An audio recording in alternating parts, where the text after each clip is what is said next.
Welcome to the first of 6 videos from the penultimate set, or penultimate lecture, the Roman Army UofW 2021 lecture. This time I'm going to be talking about, in this set of stuff, the day-to-day life of the soldier and a bit on their wider social networks and relationships.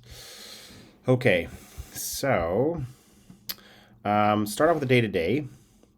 Okay, so as far as like timekeeping, so like the official parts of the day, so we do have sorts of evidence of clocks and ways that the Romans kept time in the bases. So from some ostraca, these are little pieces of pottery. In this case, from this place called Crocodilo, which is in the eastern desert in Egypt, where there were soldiers around. We have evidence of Roman mail going back and forth with different messengers passing news and perhaps announcing the time of arrival, contents, and the time of departure. So we know, like in this one place where we have this evidence, this was happening, and presumably it was happening elsewhere too. We have a calendar from Dura Europus, which seems to point towards a 7-day week.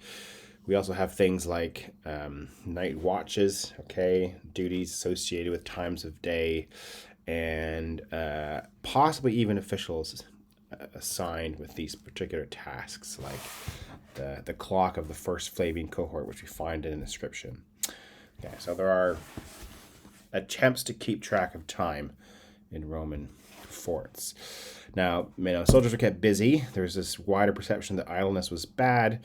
There were musical instruments. We've seen them used to communicate in battle and so on, but also used in other activities. So just to sound different times of the day. Josephus and Tacitus both refer to this. It seems there was specific times for breakfast and supper in a lot of places, and a good deal of routine, perhaps more, at least in terms of times for eating and so on, trumpets and what have you, than maybe was the case for many civilians.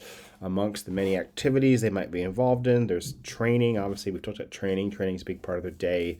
Patrols, of the defenses around a fortification, but also in the wider community. Building things, we've hardly talked about that, but the Romans built a lot of stuff, soldiers especially. Guard duty, helping governors and officials collect taxes, managing supplies, and even parades with daily checks and so on. There were even more personal things with which they were involved. So, there's some fluctuation over time, but we know that in a lot of instances, we can see soldiers, for instance, from the column of Trajan, clean shaven. So we know shaving is part of the day-to-day ritual. At times there was scope for a little more facial hair, although perhaps not as much.